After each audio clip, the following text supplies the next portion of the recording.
side, the Bears winners, a winning team this evening, 67-56 over Chattanooga from the Southern Conference.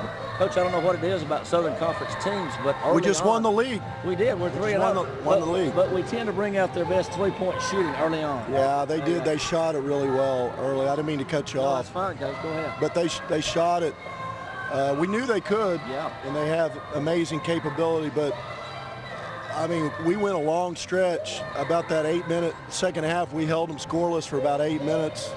That's what this team is made of. I challenged them at halftime. I didn't think we were together as much as we needed to be. I didn't think we had energy on the bench. We just, you know, maybe it was finals, maybe it's whatever. But the second half, we were ourselves. And maybe they had something to do with it too. But second half, we played with a lot of urgency, and that's why we got it done. Coach, obviously, as usual, you drained it with the fact the effort early on. You were down by 13 at the 14-19 mark, and I guess that was the message to your team is you're not playing Mercer basketball. Right. Well, I mean, we weren't playing with Coach Nelp had done a really good job on the scouting report. We were prepared. They were running stuff, and we were just late on a few things, and they were splitting screens, and we were trying to show and hedge on the ball screens, and the point guard was getting through, so we had to rotate, and then they were kicking out for open threes. And, excuse me, then we got a little better where they weren't getting that. And Langston started going under the screens, and we were showing, and it was a great adjustment on his part. Now, Coach, another thing, as we approached halftime, we began to cut that lead, only trailing by 1 at halftime, but we weren't shooting free throws, and we weren't shooting three-point shots. So where do you attribute, how did we cut that deficit down? Defense, because we got some steals and some breakaways, got some layups. It was awesome. That dude right there, awesome. That's my awesome. next question. Unbelievable. Listen to scouting reports. Both steals he got was 4 years of knowledge. Yes. 4 years of knowledge of taking it to the floor and getting steals because he knew what they were running, and he stepped in. I mean, that is the epitome of what we want to become, and if he continues to do the same things he's doing and continues to lead like he's been leading. I mean, that's awesome stuff. And that's somebody, of course, is Jake Gollin standing just to our left. Well, Coach, you know, I told you the other night in the overtime game that when we went to overtime, it was Jake. Yeah, he took over. That we're not going to lose. Yeah, he took over. He's just so tough mentally, and he's taken all that knowledge that he's gotten and he's putting it to practice. He was really disappointed he didn't get that one reverse layup there at the end. Yeah. But he played with amazing intensity and will to win, and he helped our team with those spurts of those steals to get the win. Now let's go back to according to my calculation, you know, I'm a Georgia grad, I can't subtract very well, but 7 minutes and 53 seconds without them scoring in the second half. Yeah. I mean, what do you tell a team at halftime to go out and perform that well defensively against a team that shoots the ball as well as Chattanooga? Well, I think it goes back to our assistant coaches have done an unbelievable job preparing, working on defensive stuff, you know, working on defensive things, working on defensive skills.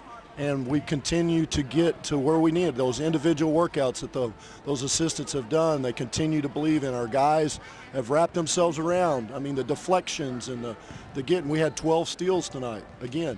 And we're long, and we're not great athletes, but our position most of the time has been good. In that 8-minute period, it was awesome. And as you pointed out, in addition to learning Jake Gollin, the system, what a great luxury that is for a head coach to have another coach as a player on the floor. Oh, yeah, Jake Gollin, 4 years of listening, paying attention, and then finally getting to play after being injured all those years. What a blessing to have him. I mean, what a great thing, a luxury, like you said, as a staff to have somebody with it. And then you go down the line. I mean, Langston Hall's that way. All of them are that way. But he made the big steals, stepping in front.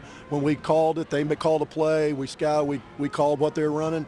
He acted like he was going away, stepped right in front. Those were big plays for us to get the win. 7-3, Coach, out of the gates. Best start in several years for this Mercer team. You got to feel real good about this team. The hard work they put in, and starting 4 sophomores in this particular game against a team that had 4 seniors and a junior. Well, I mean, we don't look at. I mean, our guys have played so many minutes now; they don't know what they are. Yeah. I mean, but I agree with from you. From a fan standpoint, I understand. That looks really impressive. I understand that. I like it too because I get to coach them a little longer. But I like it too. But I'm just saying they're just playing. They're playing hard. They like each other. And they believe they can win, which is the huge thing and a huge factor right now. All right, Coach, I don't I hate to leave this game because they played so well, but the next outing is a week from tomorrow, Seton Hall. I know you have not begun to break down everything about them, but what a great opportunity playing in the Prudential Center a week from tomorrow for these kids. How exciting is this going to be for the young guys to go play a team like Great Seton Hall? trip against a tremendous Big East team. We got a big role, Georgia, Georgia Tech, Tulsa, Navy, next 5 on the road. I really believe we're going to win some of those games. Our guys believe we're going to win some. I believe we could win all of them. We could lose all of them, but I believe we're going to be right there, and guys are going to make plays, and they're going to continue to listen. Our coaches are going to do a great job scouting, and we're going to be there when we get down to the end.